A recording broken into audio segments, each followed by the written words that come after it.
The story begins, and we learn that in 1932 the kingdom, now Saudi Arabia, was established. People started settling there from all sides. But the biggest problem people faced was that they had no water. So everyone began searching for water. After some time, they didn't find water, but what they did find was even more precious than water. That was oil. Slowly, this news spread all over the world. At that time, the king decided that he would sell this oil to other countries so that a lot of money would come in, and with that money, all kinds of infrastructure could be developed there. But some people did not like this idea. However, the government did not listen to anyone. Trade started everywhere. Because of all this, some people became so enraged that they formed terrorist organizations, and gradually fighting began. This conflict escalated so much that after some time, America also became involved and arrived in all the Middle Eastern countries. But nothing stopped, neither trade nor terrorism. And before anyone realized it, the year 2000 arrived, when Saudi Arabia became the #1 exporter and America the #1 consumer. But this conflict kept growing, and a short time later, the 9/11 attack happened on America. This attack shook the entire country. After this, the FBI formed a separate force that would fight only against such people. In the present time, we see a scene from Saudi Arabia. Here, we see many Americans working for oil companies. When these people are spending time with their families, a police vehicle suddenly enters the area. There are 2 policemen inside, holding guns. They start firing indiscriminately at everyone. Then we realize that they are not real policemen. They shoot everywhere, killing people. People start running toward their homes, but even there, the attackers continue firing. Suddenly, a vehicle comes from the front and crashes into their car. Then we see that inside this vehicle is a real police officer, who comes out and kills both of them one by one. At the same time, on the other side, we see another policeman trying to help everyone and calling people toward him so that he can tell them what to do. As soon as some people gather near him, he blows himself up, meaning he was also a terrorist. From a distance, his companions are watching this entire scene and recording it. They are enjoying watching people die. These are the same people who planned everything to kill these Americans. Then we see a scene from America, where we meet an FBI agent named Ronald Fleury. At this moment, he is at his son's school for a parent-teacher meeting. Suddenly, Francis calls him from Saudi Arabia and tells him that a major incident has occurred there. Some terrorists entered a compound and killed many innocent people. Francis asks Ronald to come there as soon as possible. While they are still talking, another blast occurs, and Francis is killed in that explosion. This incident shakes everyone deeply. Ronald immediately reaches the FBI headquarters and tells everyone that more than 100 people were killed in Saudi Arabia, including some of their own agents. After seeing all the images, everyone becomes extremely sad. But the most affected is a woman named Janet. Janet is also an FBI agent, and she starts crying. Ronald goes to her and whispers something in her ear, after which she calms down. Then Ronald comes forward and starts explaining what their next plan will be and how they will take revenge for all of this. He explains how they need to work now. Then we again see a scene from Saudi Arabia. We see the same police officer who killed the terrorists. His name is Haytham, but his own department is beating him brutally. Everyone is mercilessly assaulting him, and his senior asks him to explain everything, why he was working with those people. Those terrorists were wearing police uniforms, and that is how they managed to enter the compound. The entire control of the uniforms was under Haytham's authority, which means he had always been working with them. Haytham replies that they can check all the CCTV footage to see what he was actually doing. After reaching there, he killed 2 terrorists. If he had been working with them, he would have left them alive so that they could kill more people. After hearing this, they check all the footage, and after seeing everything, they understand that Haytham was probably not involved with them. Then his senior comes to Haytham and says that they have reviewed the footage and are releasing him. But he warns him to remember one thing. Whatever injuries he has, he must say that the terrorists beat him, not them. After saying this, they let Haytham go. On the other side, we see Ronald and Janet meeting their seniors and requesting permission to form a special team so that they can go to Saudi Arabia and punish the terrorists who killed so many innocent people. But after thinking for a while, their seniors deny permission, saying they cannot allow this. Ronald becomes extremely angry. He goes straight to another agent and tells her that no matter what happens, She must arrange a meeting with the Saudi ambassador immediately, wherever he may be. She arranges the meeting. Ronald meets the ambassador and immediately tells him that he knows he is an FBI agent and how far his reach extends. He says he has certain evidence that could completely destroy the ambassador. Therefore, the ambassador must do exactly what Ronald says. Ronald demands that he and his team be sent to Saudi Arabia as soon as possible so they can go there and complete their mission. After thinking for some time, the ambassador agrees, and that very night, they leave for Saudi Arabia. Ronald has now assembled his entire team. The first member of his team is Janet, the second member is Adam Levitt, who is an analyst, and the third is Grant Sykes, who is a bomb expert. Now all of them are about to reach Saudi Arabia. But before their landing, the prince's permission is required. The prince signs the permission and tells a police officer named Ferris that all these people are coming for an investigation. He says that these are 4 FBI agents, and he is assigning this case to a police officer named Abdul Malik. After hearing this, Ferris tells the prince, "What are you doing? You know what kind of man Abdul Malik is. He brutally killed one of our own team members."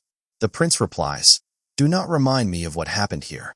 All the terrorists who came there were wearing police uniforms. That is why you will not talk to me about your department." Hearing this, Ferris becomes silent and reaches the airport, where he meets all 4 agents. First, he takes their passports. Along with that, he also takes all their weapons and starts taking them to their base. There, he explains to everyone what arrangements have been made for whom. He also talks to Janet in a slightly humorous way. The next day, all of them reach the place where all the people were killed. This place looks extremely terrifying. Ferris tells everyone that they can observe things, but they must not touch anything. Otherwise, there could be trouble, because all of this work will now be handled by Abdul Malik. This case is under him, and all the evidence will be taken out only with his permission. Just then, the prince arrives and meets all the agents. After meeting Ronald, he says that he wants all of them to come to his house for dinner. Ronald agrees. After that, the prince goes to talk to another American man. As soon as he talks to him, that man directly points toward Ferris and says, "What are you doing with these people? These are the same people who killed all our brothers. They are all working together. They hate us Americans." Within moments, that man becomes extremely angry. Ronald calms him down, sends him inside, and then comes to Ferris. Ronald tells Ferris that everything that happened there was recorded by those people, and after recording it, they even broadcast it. And they know where that recording was done from. The recording was made from the roof of the house in front of them. They need to go there. After hearing this, Ferris says that they are not allowed to go there. Just then, other soldiers arrive and start behaving rudely, saying that these people should be satisfied with whatever facilities they are being given and should not try to go further. This makes them angry as well, and within moments, a fight breaks out between them. But after some time, Ferris calms everyone down and takes them up to the roof. After reaching there, he says, "You people have only 5 minutes. In 5 minutes, we have to go back down." Levitt looks around and says that this is the same place from where the recording was done. They can see all those locations that appeared in the video. Ronald looks at Ferris and says that the people who planned this attack had been planning it for a long time. They had not come here for the first time. They had come here repeatedly and observed everything, where people were at what time and where the police were positioned. As he says this, he hands a detonator to Ferris and tells him that he found it downstairs. With this, they can begin the investigation. Ferris says that tonight they have to go for dinner, but they must remember one thing. Janet cannot go there because she is a woman. He warns them that they might not know the rules here. Ronald agrees. On the other side, we see a room full of terrorists. Everywhere, they are making bombs, and there are photographs of Ronald's entire team there. This means they are soon planning to kill his entire team.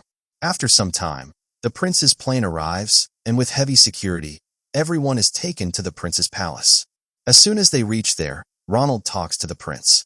They talk for hours. After the discussion, the prince says that he understands how bad Ronald must have felt that some Americans were killed in his country. He says that both of them share the same goal, to punish those terrorists. He adds that Ferris has helped them a lot so far and is a very good officer. He believes that if Ferris investigates this case, they will reach the terrorists quickly. He requests the prince to assign the case to Ferris. The prince thinks for a while and then gives the case to Ferris. That means they now have complete freedom. No one will stop them. Together with Ferris, Ronald can go wherever he wants. From the very next day, they begin their work. First, Levitt goes near the pit where the blast occurred. On the other side, we see Janet examining the autopsy reports of the terrorists' bodies that were found. Then Ronald goes to an American family. Showing them the pictures of the dead terrorists, he asks whether they have seen them before. A woman replies that yes, she had seen that man. He was working there as a gardener a week earlier. Now Ronald understands how long their planning had been going on. As soon as he comes outside, Ferris tells him to get into the car because he has something to show him. Both of them leave together. On the other side, we see Janet finding different kinds of particles from the bodies. After assembling them, she realizes that they are marbles. She does not understand why marbles would be present there. Then we see Grant at the blast site. He finds many rods from below. After examining them, Grant understands that the second bomb blast did not occur anywhere else but inside an ambulance. And the terrorists were extremely clever. They deliberately caused the blast near the tank so that the blast site would fill with water and no one would realize that the explosion actually happened inside the ambulance. Just then, Ferris takes Ronald to a man's place. He goes near him. He gives him the detonator and asks, "What do you know about this?" Then that man says that this is a military-grade detonator, and it is American. No one can obtain it so easily. Only one man can get it, and that man is Abu Hamza. You people should go to him. After that, everyone returns. After coming back, Ferris presents his complete report and tells everyone that the ambulance that exploded was stolen from King Fahd Hospital. That hospital is not very big. At the time of the theft, only 20 people were present there, meaning one of those people must have been involved. Then they collect the details of all the dead people. Among all the terrorists who were killed, one terrorist's brother was present there. His name is Mayet. That means he was definitely involved with all of them. They take their team and reach Mayet's house and start attacking from all sides. After attacking, when they enter inside, they do not find Mayet, but they find other people. When Ferris carefully observes them, he says that none of them is a bomber, and it is unlikely that any of them makes bombs. Look at their fingers. People who make bombs usually have damaged fingers, but their fingers are perfectly fine. Then we see that on the other side, another large bomb has been prepared and placed inside a car. Just then, a man named Damon comes from the embassy and tells Ronald that their job is now finished. He says that they have caught all the terrorists and that these were probably the people who carried out the blast. Now they can return to their country. After hearing this, Ronald says that no, those people are still roaming free. These were just pawns. But Damon does not listen to him and says that arrangements have already been made for their departure and that they should leave as soon as possible. Ronald has no other option. He leaves with all his teammates. But halfway through, he sees a man standing on the bridge, waving his hand. He understands that the man is signaling someone. When he turns back, he sees another vehicle. He realizes that there is probably a bomb inside that vehicle. Slowly, that vehicle starts coming closer to them. But they are traveling in more than one vehicle.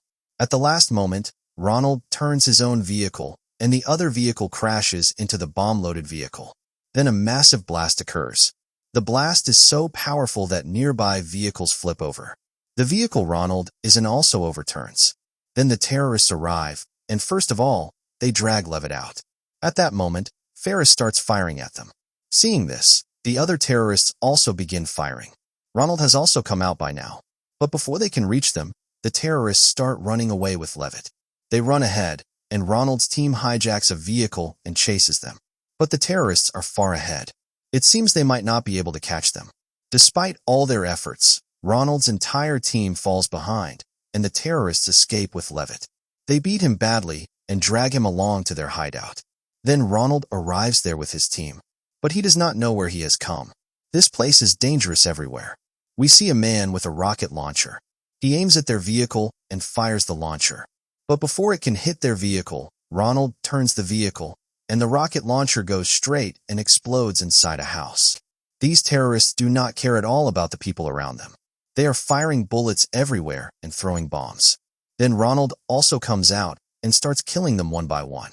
But fighting them is not that easy. They fire after seeing Ronald and the others, while the terrorists fire blindly in all directions. Inside, we see that they are making a video of Levitt and telling him what to say. But Levitt does not cooperate with them, so they beat him as well. Just then, Ronald and his people break inside.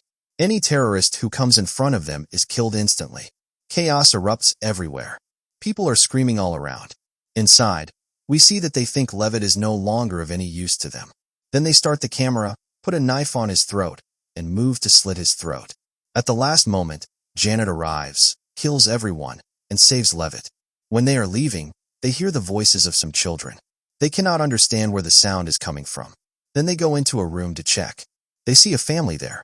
There is a small girl who is very scared. Janet goes to her and gives her a lollipop to calm her down. After taking the lollipop, the girl gives Janet a marble in return. As soon as Janet looks at the marble, she understands that all the bombings started from here, meaning the mastermind is right here. After seeing this, Ferris goes to an old man and looks at his fingers. His fingers are completely ruined.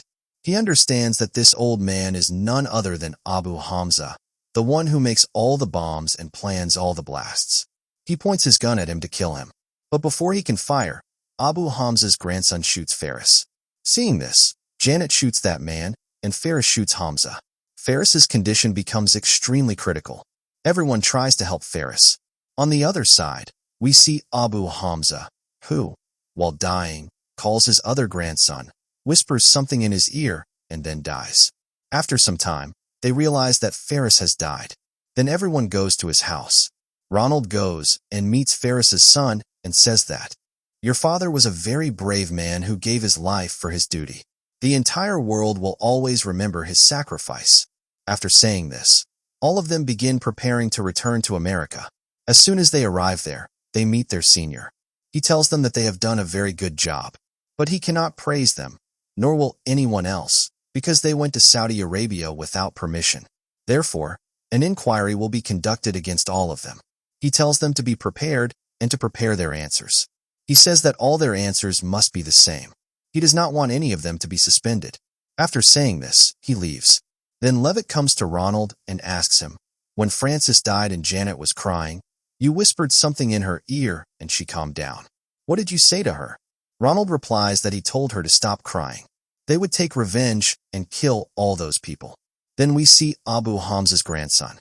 His mother asks him what his grandfather said in his ear while he was dying. He replies that his grandfather told him not to cry. They would find all of them and kill them.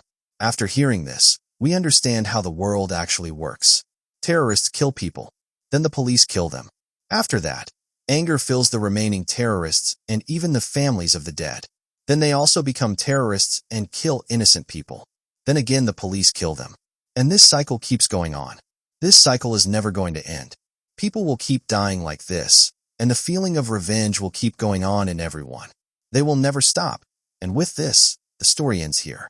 So friends, if you like this video, then like it, share it, and subscribe to the channel. Thanks.